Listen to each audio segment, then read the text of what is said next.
Want to have your clip featured in the Skyrim Clip of the Week? Simply record the clip on your Xbox and then send it to me via message. My gamertag is iRyanI, that's IRYENI, and then you can message it to me over Xbox and I'll be able to view it. I look forward to seeing the clips that you guys send me. Now moving on to the video.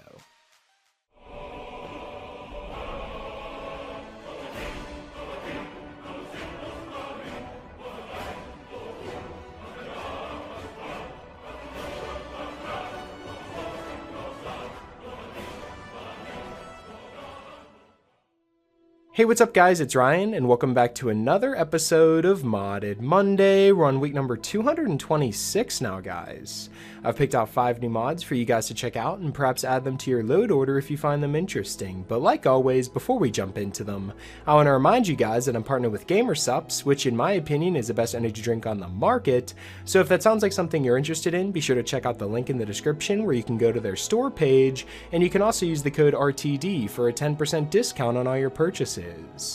I also want to say, don't forget to subscribe so you don't miss any brand new mods each and every single week.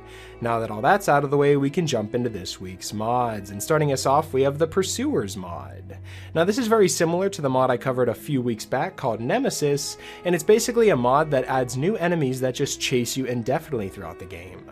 But this mod I feel as though is a lot better than Nemesis for a lot of reasons here, but the mod page reads that this mod adds 4 new Pursuer enemies that chase you around Skyrim and other far-reaching places. Ancient evils have been sent by a mysterious force to pursue you forever. They still have some honor, so they at least walk up to you and then attack. And the lore behind this mod is it says that centuries ago, a band of ancient warriors roamed the land looking for people to terrorize and murder. They became almost unstoppable until a stranger appeared and they suddenly disappeared from the world. It seems like they are back from the dead now, and somehow you must put a stop to them.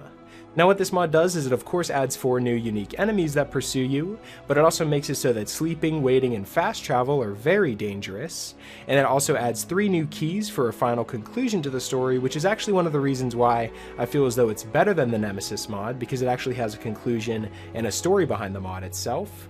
And it also adds a quest and a custom voice to the stranger, a new location and custom music, as well as a secret boss that's very difficult to defeat.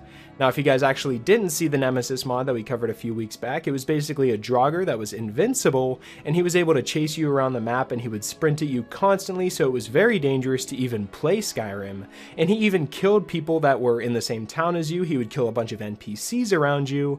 And then moving over to this mod, it has all of that, but it's a lot more forgiving in those aspects. You know, it's not just going to walk up to every NPC that you've interacted with and just kill them outright, making every other quest unplayable. You know, they'll actually walk up to you instead of just chasing you and sprinting at you throughout the entire game, which makes it so they come up at the worst of times. You know, you may think you're safe, but you're actually not, because they're always there and they're always pursuing you. So if you're looking for a spooky mod to add to your Halloween playthrough, then the Pursuers is definitely a mod I'd recommend checking out, because it's very creepy whenever they start making noises and, you know, getting up close to you, and the fact that they make you feel safe and then appear at the worst times is something that I feel as though a lot of these mods lack. And that's exactly why the Pursuers comes in at our number 5 spot, so I'd strongly recommend downloading it. Coming in at our number 4 spot, we have Blubbo's new Whiterun 2021. You guys know how I love my Whiterun overhauls. And this mod page reads that this is my new mod for Whiterun with trees and bushes that he created himself. This mod is basically finished, but they can maybe think of some additional things to extend it, therefore it's still a work in progress. And it's also compatible with many other mods, which I'll get into later, but look at this new Whiterun here.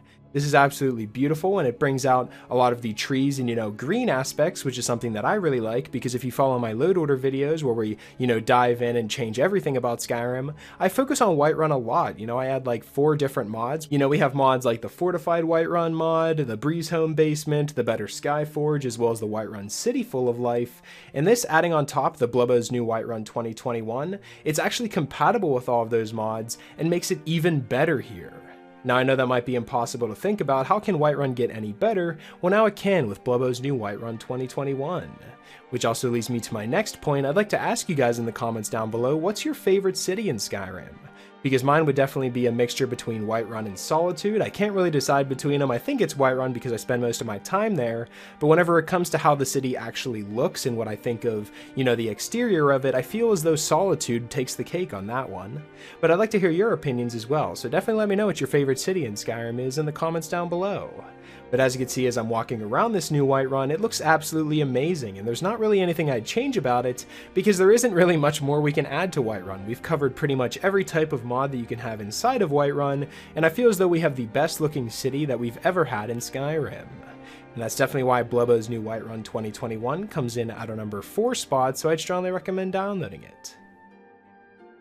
Coming in at our number 3 spot, we have a mod pack that I feel as though I've been waiting for quite some time.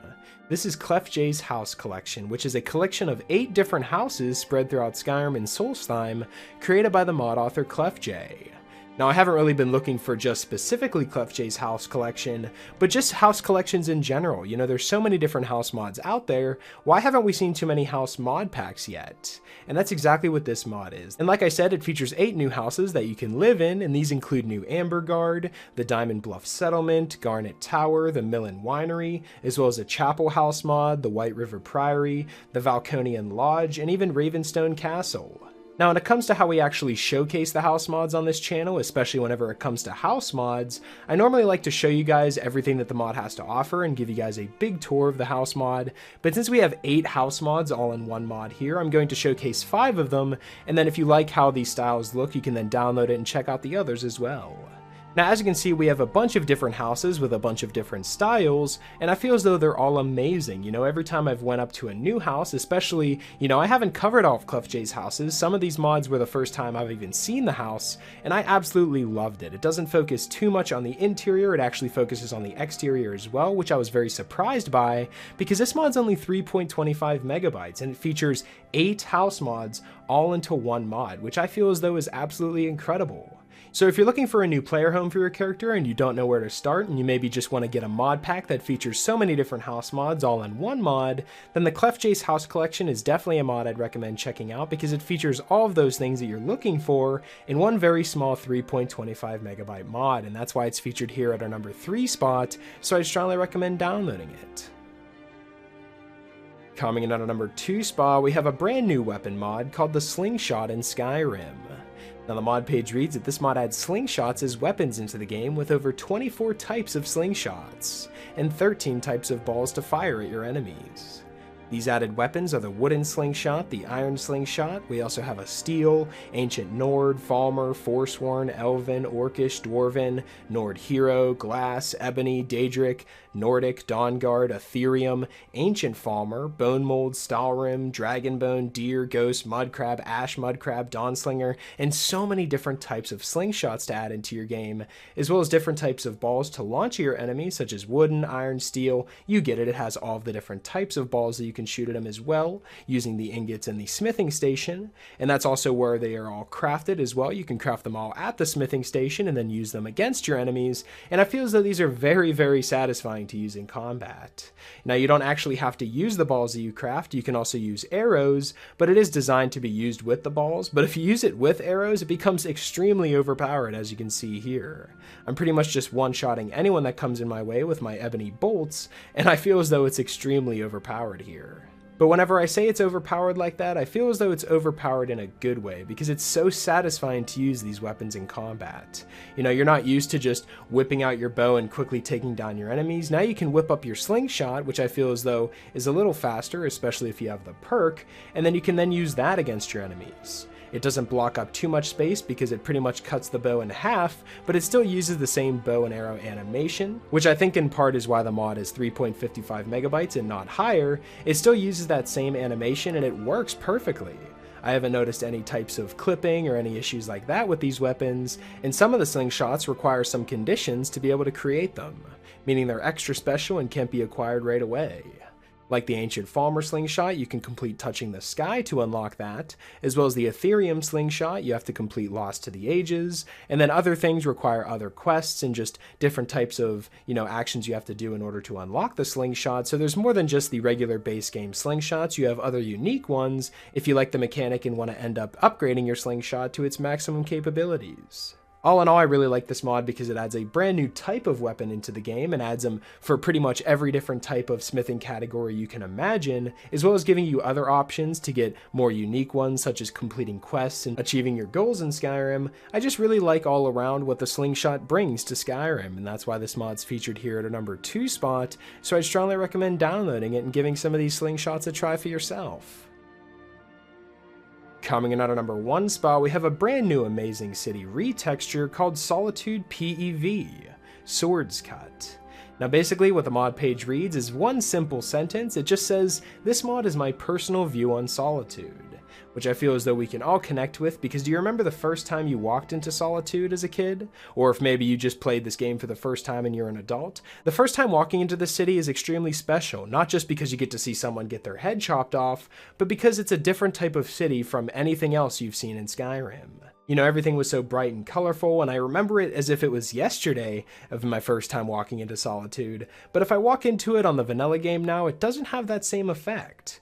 But whenever I installed this mod, it really brought it back for me, because this mod features pretty much everything you can think of to be retextured in Solitude, including its interiors, which I was extremely surprised about. I feel as though this PEV mod has the best Solitude interiors out there, and I really like mods like this. You know, I was talking earlier whenever we were covering Blubbo's new Whiterun mod, that I like to, you know, jam-pack a bunch of mods and make it the best city ever. I do like that, but whenever it all comes into one mod and it's just super easy to install, you know, 68.97 megabytes, if you have enough space, you just download it, you don't have to touch Solitude anymore, and it completely transforms it for you all in one mod, which I think is extremely incredible. And whenever I first downloaded the mod, it didn't say anywhere that it covers the interiors, but whenever I walk into the Winking Skeever, boom, it looks completely remastered and amazing. Same with whenever I walk into the Blue Palace or Castle Dower or maybe the Temple of the Divines. Anywhere you go, it's completely retextured and looks amazing, and I feel as though that's definitely why this mod should be featured at our number 1 spot for this week. So if you're looking for a new Solitude overhaul and you're maybe just trying to, you know, upgrade your load order, or you're maybe trying to take mods out, say you have a bunch of different Solitude mods and you want to just focus in on one mod and use that, then the Solitude PEV Swords Cut is definitely a mod I'd recommend checking out, because it covers everything that you could possibly imagine all in one mod, and it's super easy to install and not that big either. So what more could you possibly want out of a Solitude retexture? And that's definitely why this mod's featured here at our number 1 spot, so I strongly recommend downloading the Solitude PEV Swords Cut mod. So that's pretty much it for this week's episode of the top 5 Skyrim mods of the week. Hopefully you guys did enjoy, and if you did, I'd appreciate it if you left a like and subscribe if you're new. It really helps me out a lot. And if you have any suggestions for mods you'd like me to cover in future top 5 mod episodes, be sure to let me know in the comment section below, or you can follow me on Twitter. I'll be sure to leave my Twitter in the description, and you guys can follow me on there and leave me suggestions there as well. Special shout out to my Patreon supporters. Thank you guys so much for everything that you guys have done for me. And yeah, that's pretty much it. Hopefully you guys did enjoy, and I will talk to you guys later.